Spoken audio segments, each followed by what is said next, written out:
Welcome to this explainer.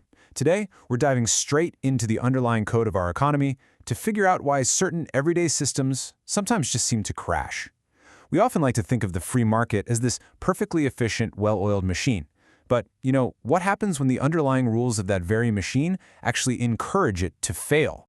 To kick things off, let's ask a really simple yet pretty profound question.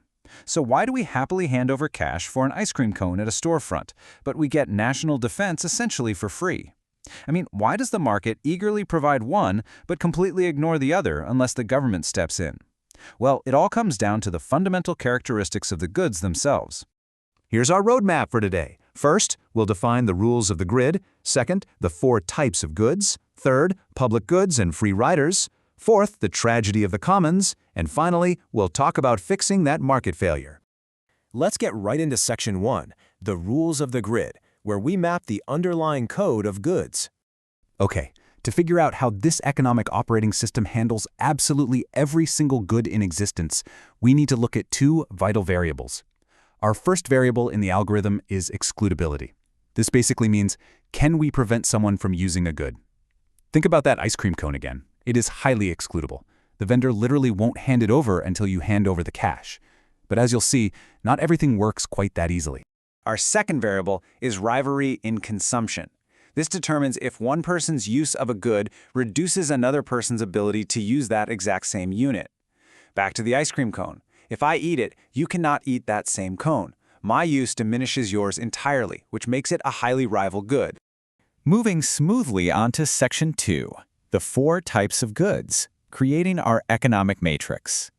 So, when we cross these 2 variables, excludability and rivalry, we get a categorization matrix for literally every good in our world. On one end, we have private goods. They're excludable and rival. Think clothing or a congested toll road. The market handles these like a dream. Then there are club goods. These are excludable but not rival, like cable TV. You pay for the signal, but my binge watching doesn't ruin your picture. But it's with the non-excludable goods where the system really starts crashing. We have common resources, which are rival but not excludable. Think ocean fish. And finally, public goods, which are neither excludable nor rival, like a tornado siren or, as we mentioned, national defense. All right, Section 3, public goods and free riders. Let's dig into this system glitch of unpaid benefits. Let's zoom in on public goods. Because they are neither excludable nor rival, they cause a massive system glitch in the free market, famously known as the free rider problem.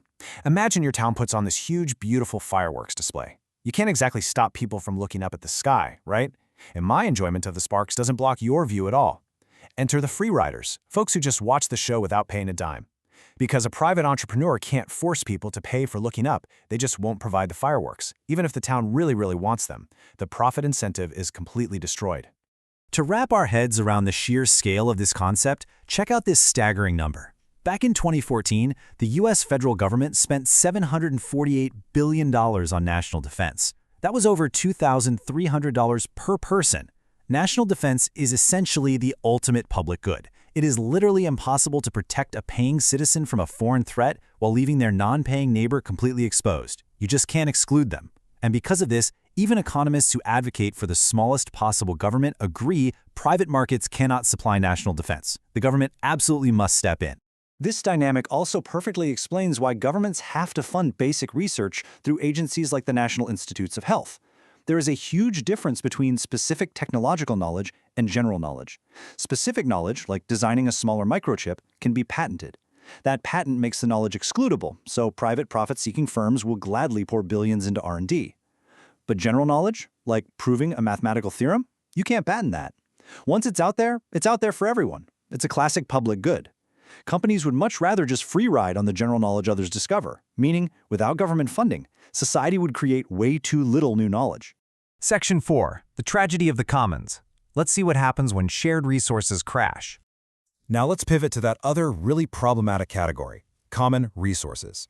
These are goods that are rival in consumption, meaning my use hurts your use, but they are not excludable. You can't stop me from using it. Historically, this setup triggers a famous phenomenon called the tragedy of the commons. Picture a medieval town with a shared grazing field. No one owns the land, so it's not excludable. Anybody can bring their sheep. But it is rival. Every blade of grass my flock eats is one less for yours. This creates a massive negative externality. Because families only think about their own flock, they bring too many sheep, they overgraze, the land goes completely barren, and the whole town's livelihood is destroyed. And you know, this isn't just some modern bug in our economic system. The ancient Greek philosopher Aristotle hit the nail on the head thousands of years ago when he said, "What is common to many is taken least care of." It's deeply ingrained in human behavior. We just naturally have a greater regard for the things we personally own than for the things we share with everyone else. Today, this medieval sheep problem takes on much more dangerous forms. Clean air and water, those are common resources. A factory pumping out excessive pollution acts exactly like excessive grazing. It ruins the resource for all of us. Or think about a free, congested highway. When a driver merges onto a busy road, they slow everyone else down. That delay is an externality imposed on their peers. Since there's no toll to exclude anyone, everyone jumps on and we're all just stuck in traffic in a degenerating game that nobody can win.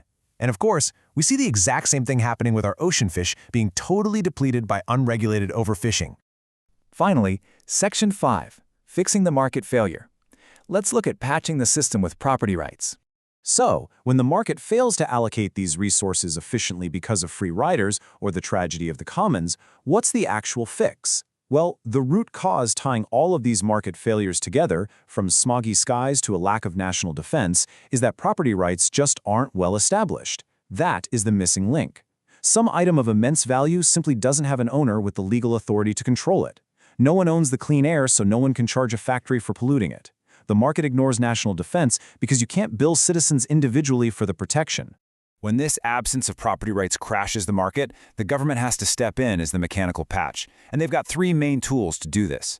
First, they can help artificially define those missing property rights, like auctioning off pollution permits, which effectively puts a price tag on clean air and unleashes market forces to solve the problem.